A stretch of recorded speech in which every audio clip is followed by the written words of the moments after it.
RNZ Pacific. World, regional and sports news. Kia ora, I'm Ben Robinson Forbridge. Police in Hong Kong have used a water cannon and tear gas against protesters throwing petrol bombs and bricks near government offices. The violence broke out after thousands of pro-democracy demonstrators marched in defiance of a police ban.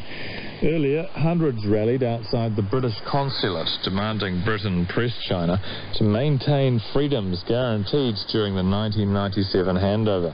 The rallies continued months of unrest sparked by an extradition bill which was withdrawn 2 weeks ago. However, protesters continued to call for full democracy and an investigation into allegations of police brutality. Saudi Arabia's national oil company says it expects to restore roughly a third of crude output disrupted in a weekend drone attack by tomorrow. Coordinated strikes on key Saudi Arabian oil facilities, among the world's largest and most important energy production centres, have disrupted about half of the kingdom's oil capacity, or 5% of the daily global oil supply. Officials say the strikes will likely leave Saudi Arabia short of full production capacity for weeks.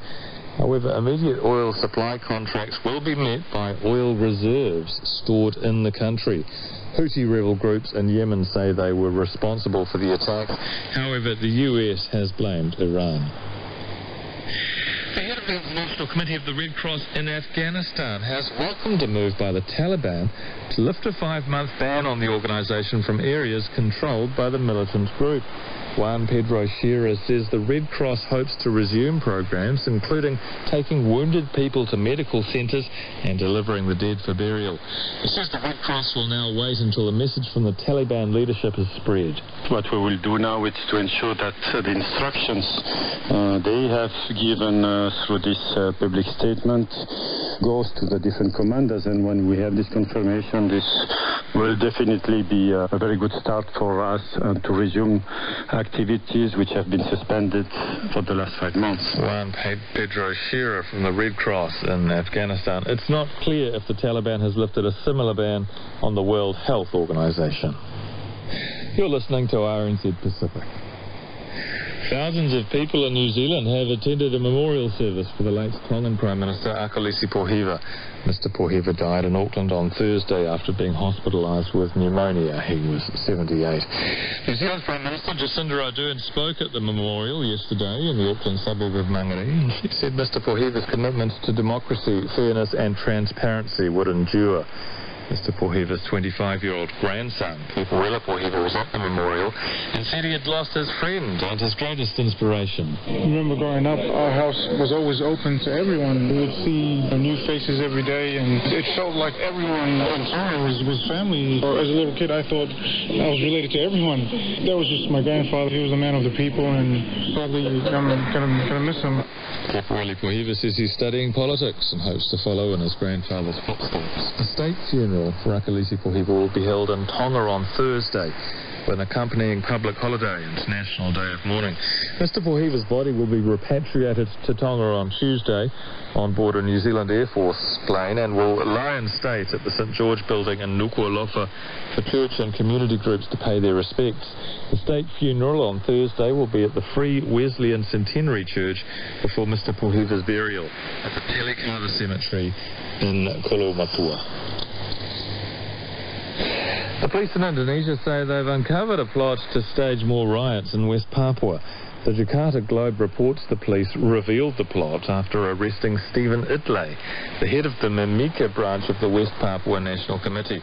The police say they are investigating Mr Itlay's alleged involvement in riots that occurred last month in Papua, especially in Jayapura.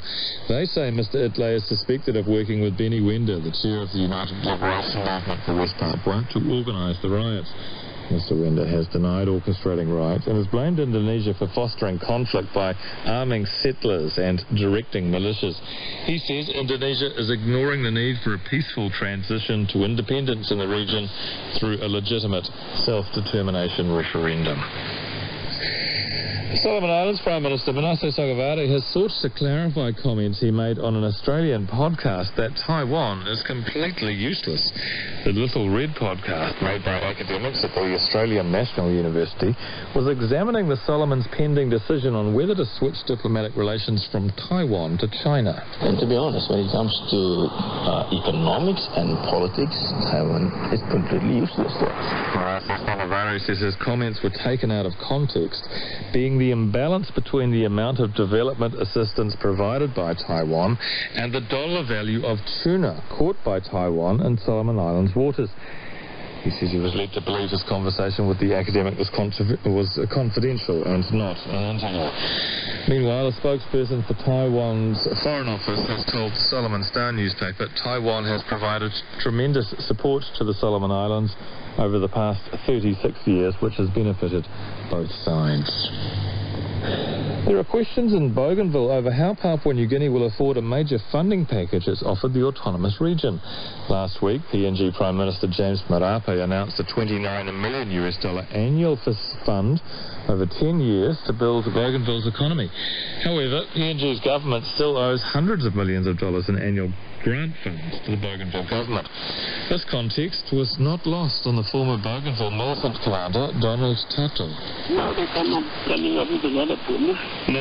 up with another promise that they are not owning up on the funds stipulated on the peace agreement. So when you haven't owned up with those funds, where would you get the other money? Donald Tato has translated words, and he says he's prepared to wait and see if the funding transpires. There's been a march against violence in French Polynesia. Several dozen people marched from the cathedral in Papeete to the court building to denounce violence. The call by group Stop Violence in Polynesia targeted all forms of violence, be it abuse of the elderly or violence caused by drug use. Most participants were women concerned about domestic violence. Another such march is planned for November. That's the news from RNZ Pacific. Now with sport, here's Roy Hawkins. Thank you, Tomas Ben. Fiji rugby coach John McKee says his players are in good shape 5 days out from their opening match against Australia at the World Cup in Japan. The Flying Fijians arrived in Awashiri City over the weekend and got their final intense fitness training session in on Saturday ahead of a rest day on Sunday. Coach John McKee says he's pleased with their preparation so far, and this final week is just about making sure everyone fully understands their game plan for the Wallabies. Yeah, we're really excited here. We're getting near game one, and all the hard work that we've put in since July 1. We hope that it really pays off this week with our performance. But the players are in good shape. We've had a couple of injuries who are now back in training, so they've got a full complement to choose from this week. Fiji rugby coach John McKee. The Flying Fijians play the Wallabies this Saturday in Sapporo in the second match of the opening round of the World Cup. The other matches on Saturday are France-Argentina in Tokyo, and the All Blacks take on the Springboks in Kanagawa Prefecture. On Sunday, Ireland take on Scotland and Tonga play England. Before that, the tournament opener on the Friday sees hosts Japan taking on Russia in Tokyo. England's cricketers have sent their coach Trevor Bayliss out with an impressive win. The English have won the fifth and final Ashes test at the Oval in London, beating Australia by 135 runs. England captain Joe Root says Bayliss has added a huge amount to their test team. He's been involved in some fantastic series wins, both home and away, and what he's done to white ball cricket for English cricket is phenomenal. He's very much valued in the dressing room. He's got a great sense of humour. He'll never give you anything. We all played for him this week, and really pleased to send him off in a great fashion. Joe Root. The five-match series has finished in a 2-all draw, but Australia's retained the Ashes. Slovenian Primo Roglic was confirmed the winner of the 2019 Vuelta a España after completing Sunday stage 21 into Madrid, becoming the first rider from his country to win a Grand Tour. Roglic successfully defended his sizable lead over second place Alejandro Valverde in the final stage of the 21-day race, a mostly processional 106.6-kilometer ride from Fuenlabrada to the centre of Madrid, which was won by Dutchman Fabio Jacobsen. He his compatriot, Tajas Pogacar, took the final position on the podium, rounding off a stunning race for the 20-year-old who earned 3 stage wins on his Grand Tour debut. Roglic was among the favourites to win a Vuelta, lacking in household names, and showed remarkable consistency throughout the race, despite a rocky start, which saw him and his Jumbo-Visma teammates involved in a mass crash on the opening stage. And Europe's women reclaimed the Solheim Cup in the most thrilling fashion imaginable on Sunday, with Norway's Susan Pedersen sealing a 14.5 to 13.5 win over the US with the final part of the 3-day battle around the Glen Eagles. And that's sports from RNZ Pacific.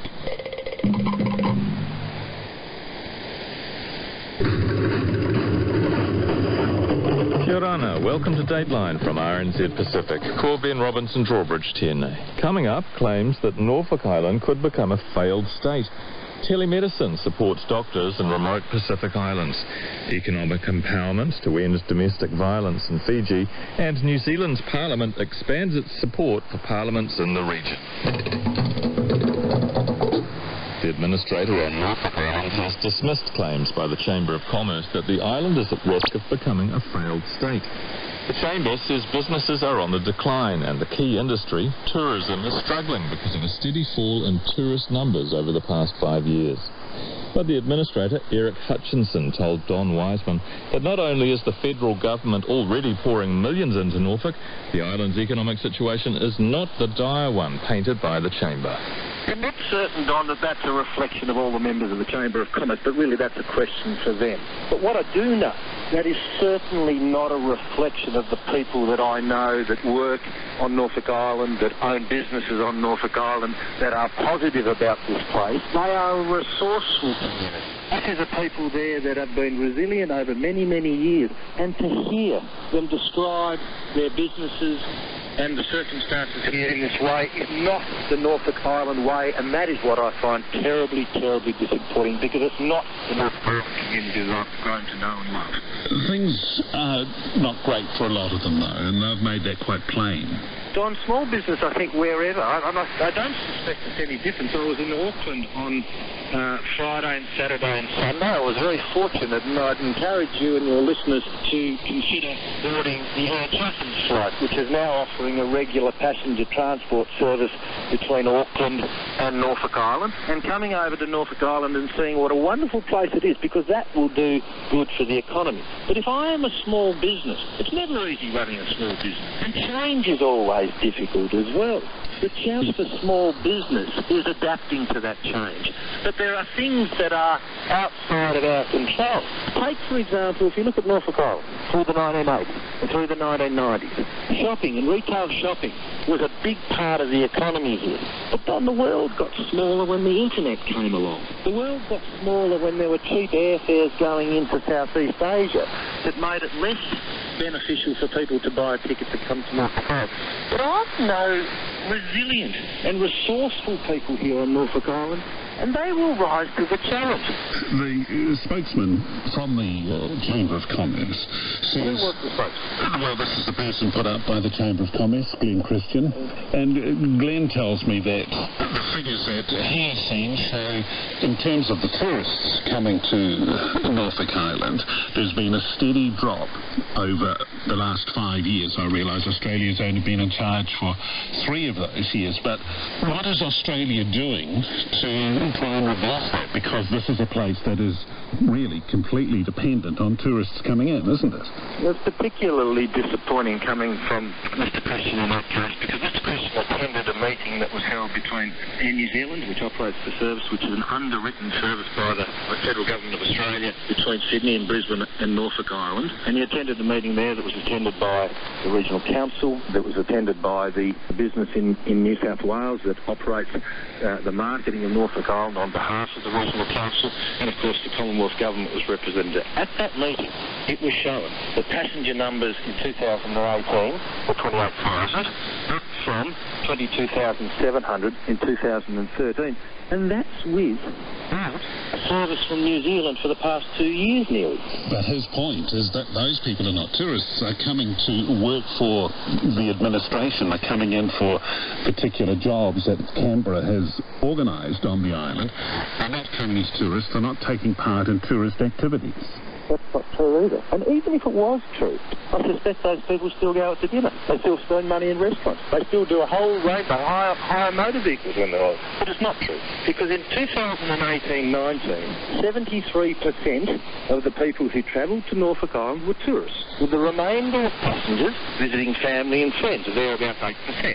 Coming for business was about 4%, and island residents going back and forth was about 15%. Those figures were released publicly last week, and it's unfortunate that the Chamber of Commerce didn't actually get access to those figures by the looks of it. All right, so you would say things are looking good for Norfolk Island? Change is never easy, and it's been difficult in last year. There's certain things that, I would acknowledge over the last 3 or 4 years might have been done better. But in terms of the contribution that the Commonwealth makes in respect of the Norfolk Island economy, and I've touched on a couple of those things, we're just about to upgrade the probably single biggest piece of economic infrastructure on the island, which is the Norfolk Island Airport runway, which has been funded by the Commonwealth in excess of $40 million. The Commonwealth provides a very reliable service operated by R.NEW ZEALAND out of Sydney and Brisbane, which is an underwritten service that supports the economy of Norfolk Island. The Commonwealth funds through the Regional Development Australia program a number of initiatives, one next week, which is a tourism incubator program. They've previously offered similar sort of programs around small business, and in the future they're planning to operate similar incubators around agribusiness. So there are a whole range of areas in which the Commonwealth is supporting the Norfolk Island economy.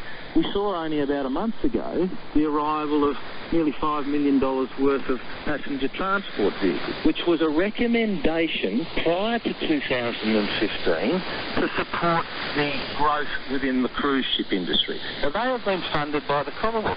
They won't be run by the Commonwealth, they'll be run by private businesses here on Norfolk Island. Now, they're going through a tender process at the moment. It will support more cruise ships when they arrive on Norfolk Island, having a greater chance of unloading those passengers. The Administrator on Norfolk Island, Eric Hutchinson.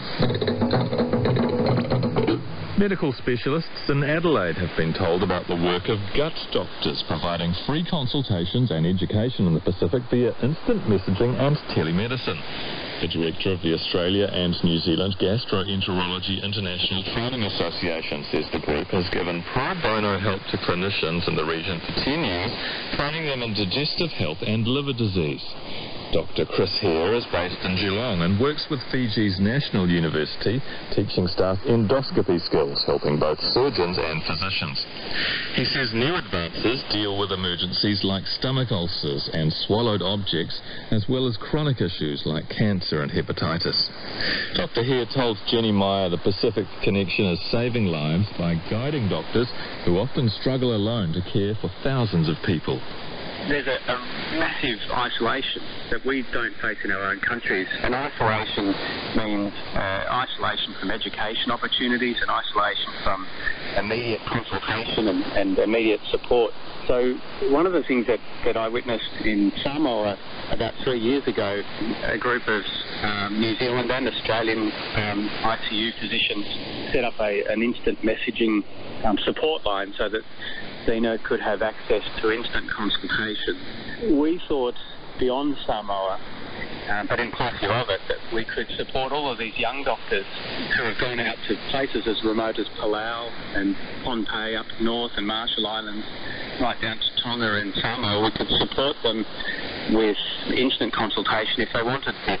So we set up a similar Viber chat site which allowed instant consultation. And we saw the Viber, and certainly see Viber and Messenger being a really critical way of communicating with the younger doctors who are upskilling in the field of gastroenterology and GI health and even general medicine, so that they then have an access to a much broader group of specialists around from Australia and New Zealand. In telemedicine or telehealth or teleeducation, it came out of the desire to then promote education in the Pacific, whereas perhaps previously education opportunities came from travel. It's extraordinarily expensive to travel both within the Pacific and back into the Pacific. So we thought if we can use Viber as a way of instant messaging to phones, we can harness the value of products such as Zoom conferencing or Adobe multi-site conferencing, which are inexpensive, in many cases free, and we provide this as a free service.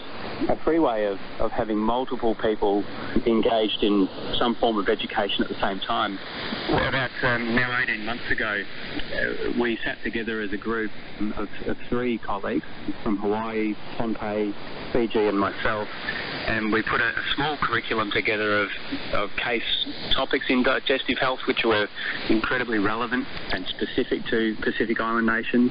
We then created our tele-education program, which we rolled out in May 2018, and the concept was to provide a specialist topic with perhaps a professor or someone who was right at the top end of their field with a lot of Pacific medicine, and we would discuss that small topic for 15 minutes, and then we would have a face-to-face, a bit like a Pacific Talanoa session with up to sort of 20 physicians and doctors and surgeons at times about cases that were relevant.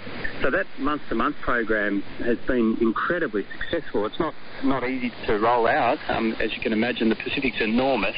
The time zones from Cook Islands to Palau are 5 hours, so it's not always easy to get the time correct for everybody, but it provides a terrific platform for so many isolated doctors in the Pacific to be able to join and discuss with each other and with specialists from abroad areas that are really relevant to their own patients.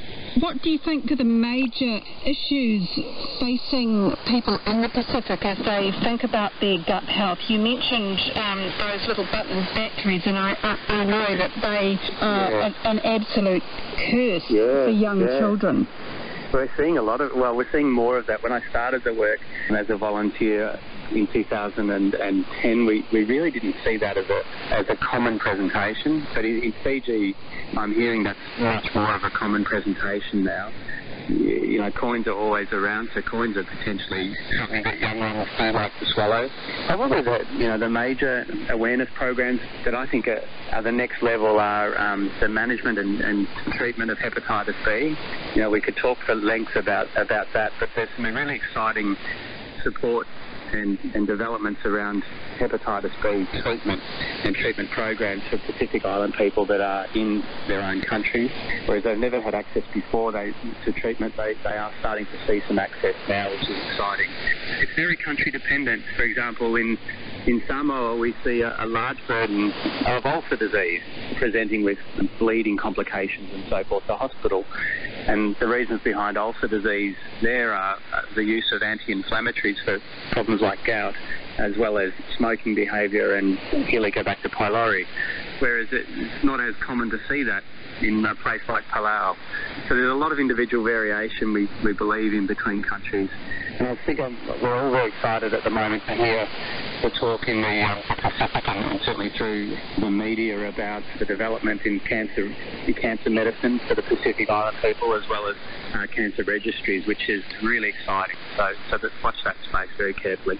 That was the gastroenterologist, Chris here. Fiji's government says empowering women economically can help them escape abusive relationships. It says economic empowerment can also lead to women contributing more to community development. Christine Ravoy reports. The Fiji Women's Crisis Centre says there were 295 cases of domestic violence reported between January and June this year. It says 8 women have lost their lives to domestic violence so far in 2019. The most recent, a 19-year-old allegedly killed by her 24-year-old partner last week. The director of the Fiji Women's Rights Movement, Nalini Singh, says the statistics reflect a grim and horrific reality for Fijian women. He says progressive legislation such as the Family Law Act and the Domestic Violence Act have not stopped men from perpetrating violence against women. What now we need to see is what is this mentality that is, driving men to commit such acts with brutality that it actually kills someone. This requires the type of planning and motive to, really ensure that, there's harm caused. 19% of registered businesses in Fiji are owned by women. The director of women at the Ministry of Women, Selai Koravuseri, says more women would escape abusive relationships if they could sustain themselves financially. It's an opportunity for women to be able to walk out of violent situations where they remain perpetrators because they cannot support themselves.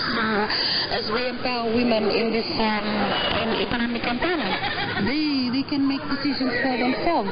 Ms. Korovuseri says the economic empowerment of women is also an opportunity to move them out of poverty and improve their living standards. She says all government agencies have a part to play. We're also not only working with the women, we're also working within government institutions to strengthen their work around the issue of gender and also strengthen government's work in having gender-responsive budgets within government agencies. Nalini Singh welcomes the government's economic empowerment plan for women, but she says a more holistic approach is needed by all stakeholders to counter domestic violence. Economic empowerment is important, but that needs to be coupled with a lot of other sensitization and training around, well, how do we act faster when it comes to reporting against perpetrators who commit such crimes. It has to be more holistic. Ms. Singh says a candlelight vigil was held on Monday to remember the women who have lost their lives to domestic violence this year. This is Christine Ravoy. New Zealand's Parliament is expanding its support to its counterparts in the Pacific with a new program, Taia Kiwa. The clerk of the Cook Islands Parliament, Tangata Vainarere, was the first to participate in the venture and joined New Zealand's clerk in the chamber last week in Wellington. Jenny Meyer has more. New Zealand's Clerk of the House, David Wilson, says he has recently signed an agreement with the Ministry of Foreign Affairs and Trade, which provides funding for the scheme to benefit governments in the region. It's really to support Pacific Parliaments with the things that they identify as their needs, really to help them strengthen democracy in their own countries. So it's not about saying you should do these particular things because we do them, but showing Parliament how we do things, talking about some of the principles behind it, and then asking them to identify their needs and see if we can provide support for them. Mr Wilson says there is $300,000 New Zealand dollars per year available to resource the program called Taia Kiwa, or Stronger Pacific Parliaments. Most likely it's going to be focused on things around the workings of the Parliament, support for it, the kind of resources or advice or services it might need to operate properly, but also to give new MPs in the Pacific opportunities to be mentored by members from here or to get the support they might need if they're new in their jobs. Mr Wilson says New Zealand already provides support to various parliaments in the Pacific, but this week's visit from the Cook Islands clerk is an example of how Taia Kiwa will strengthen these connections.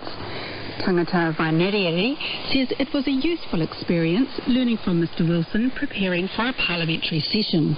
To go through the process of vetting the questions, the oral questions, before it goes to the honourable speaker and then into the House.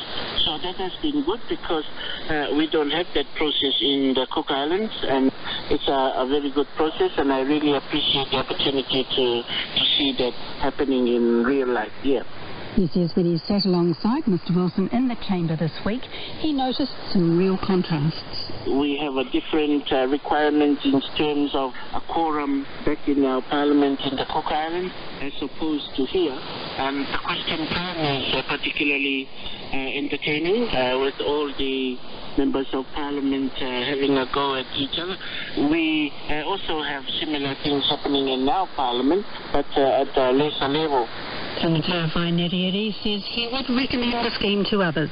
This is a very wonderful opportunity and a very good initiative because we always need to upskill all our people in Parliament in all the countries, not just in Cook Islands. And this applies both to the staff of Parliament as well as to the members of Parliament themselves.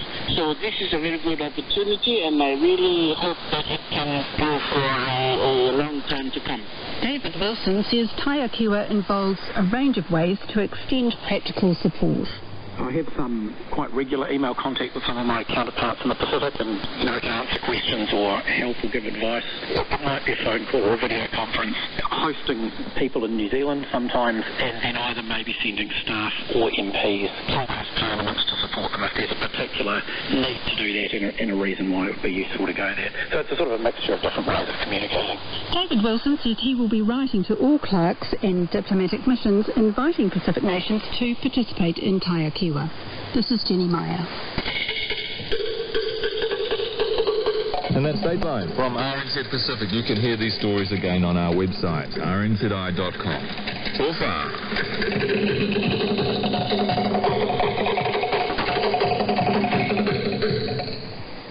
RNZ Pacific. Find us online at rnzi.com. Tuo Ilido Rua Kenana is closer to being officially pardoned. Over 100 years since being wrongfully arrested when armed police invaded the settlement of Mongapohatu. In 2012, the Waitangi Tribunal found that on April the 2nd, 1916, 70 armed policemen invaded the community with the sole intention of arresting Rua Kanana, his son, Toko Rua, and Te Maini Te Fiu were killed. And the tribunal said that the police action was and continues to be a source of deep pain to the Ihagera faith Rua established. In the end, Al was convicted only of morally resisting an earlier arrest. An agreement was made 2 years ago to progress a statutory pardon, including apologies to descendants and a declaration restoring the mana of Rua Kanana, and the first reading of this took place in Parliament this week. Nika Rua was there. He's Rua Kanana's great-great-grandson and the project manager of the trust with which the Crown made the agreement, Morena. Morena. You'll be feeling happy. Absolutely, yeah. Happier. Absolutely. Why has this been such a long process?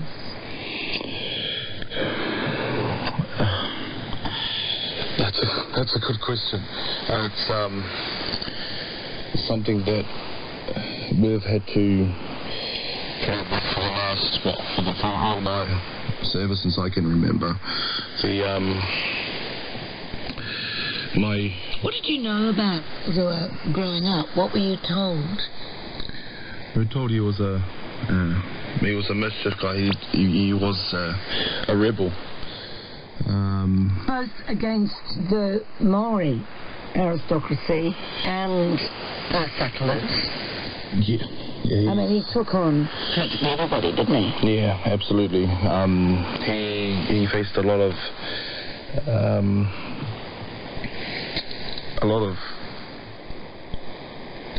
what's the word? Opposition. Yeah, opposition, not only within the Crown, but even back home with a lot of the... I mean, he didn't...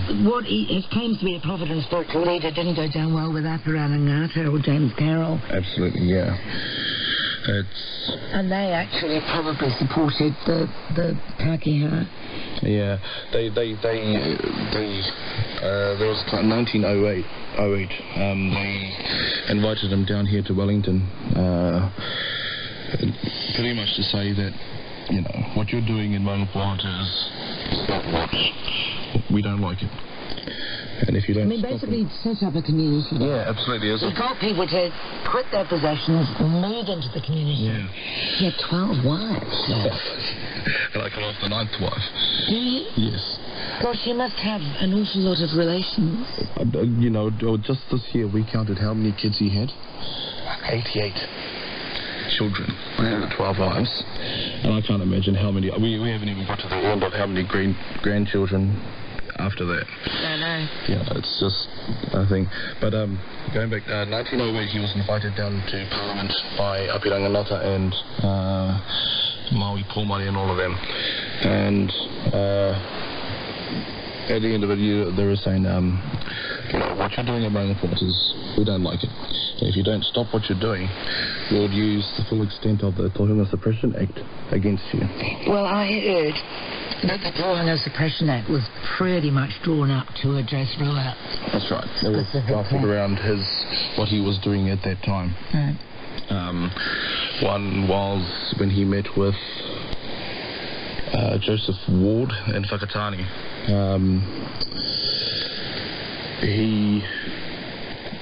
He was here. What do you understand about the ERA of estates? Is it still at all taught or honoured? Not really. It's there's very few of us that still practice. One of the things that made Rua most unpopular was that he discouraged his people from volunteering to World War I. And I wonder if that was really the thing that sealed his fate in terms of the police being sent in. That could be. Was him and Te Puea Helani were strong advocates of sending our people to war. And they both put up with a lot of backlash. If people go on our website, they can see some pictures of the settlement of Rangipohatu now. When were you last there? About 2-3 months ago. And it's a fascinating place. Oh, yes. Yeah. Does anybody live there now? Yes. How many? Be six or seven families. Do you have plans for it in the light of this target? Absolutely. What are you going to do? So, in 2017, prior to signing the agreement with the Crown, the Minister asked us, once you've got the pardon, what else do you want? And one of the aspirations for Rangipohatu was to restore Rangipohatu to what it once was when Rua was there. Rua established a strong community, 1,000+ man community. He provided a way of life. He provided work. He provided food. He had a school. He had church. He had council. He had a bank. He had all these services set up at Rangipohatu. And he set this all up without external help from the government, from the Crown of the day. It did go broke in the end, though, to be fair. Yeah. I believe it was a direct result of the invasion. Once the invasion, the mass exodus, 1917, there was a mass exodus. Once Rua was gone, they had a leader. Yeah. There was no one to lead them, and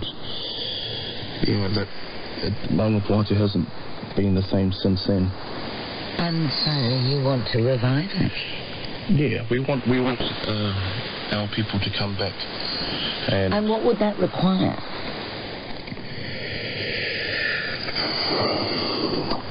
Jobs? Yes, absolutely, jobs.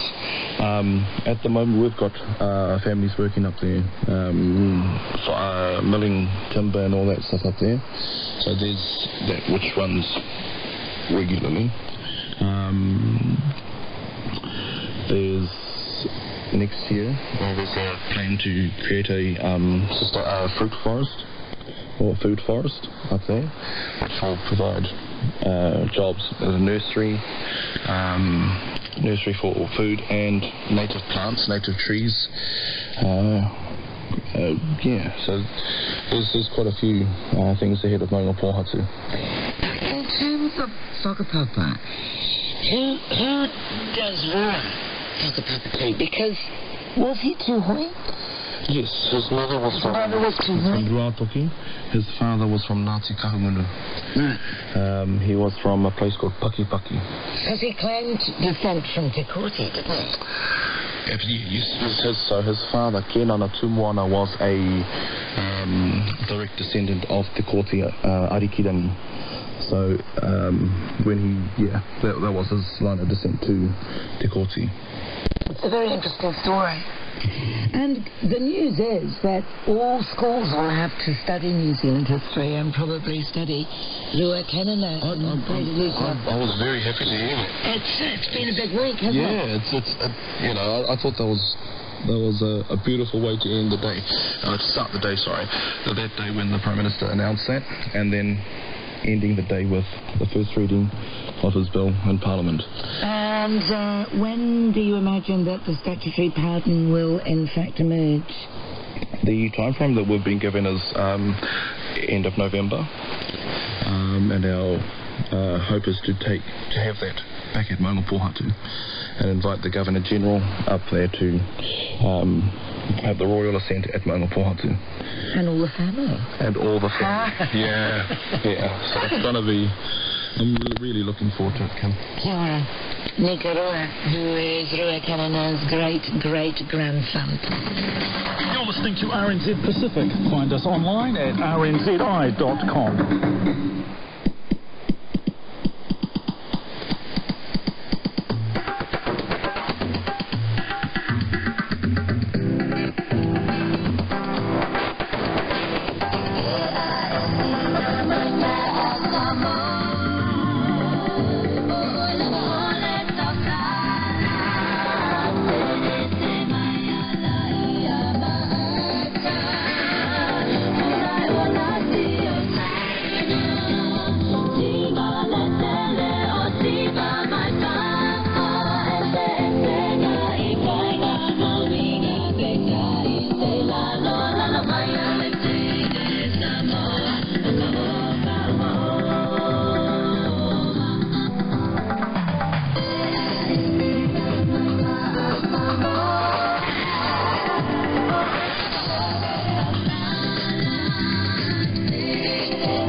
You're listening to RNZ Pacific.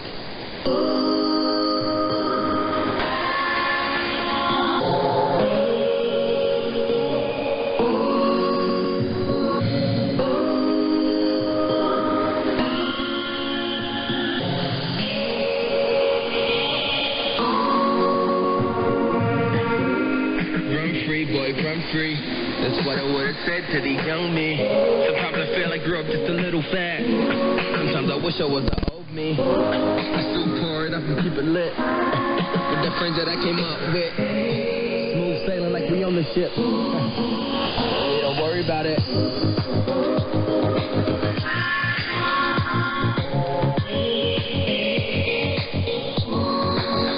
We don't worry about it.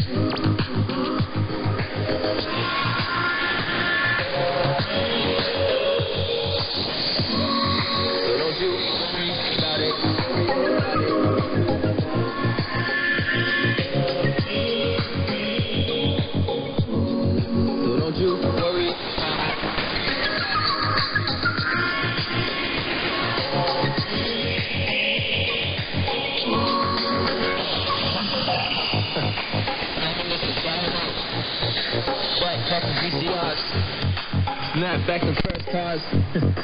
Ooh, what a feeling. After school we get aboard. Around the crew like all aboard. Skating till the sun down. Grab a ticket, pull around. Back out either hit the town. Hit the blue, but we don't hit the ground. Planning a vacation over New Year, so we barely get the money to go have some natural food. Never watching TV, no screens with sunscreen, suntans, and bikinis. Never watching TV, no screens with sunscreen, suntans, and bikinis. Run free, boy, run free. That's what I would've said to the young me. Sometimes I feel I grew up just a little fat. Sometimes I wish I was the old me. Still pour it up and keep it lit with the friends that I came up with. Something like we on the ship. But we don't worry about it.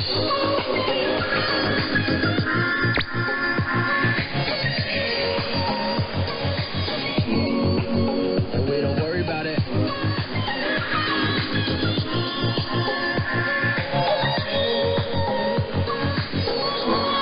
So don't you worry about it.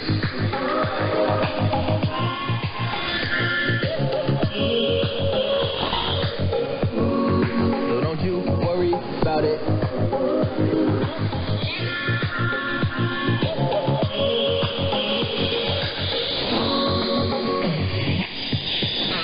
Growing up, we didn't have it all.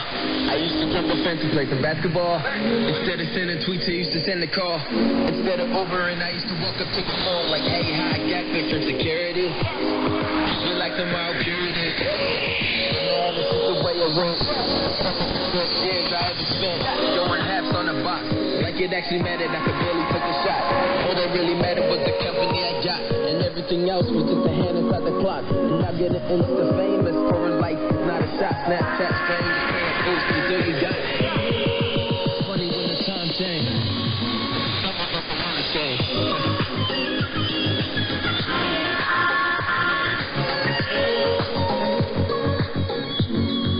Don't you worry about it.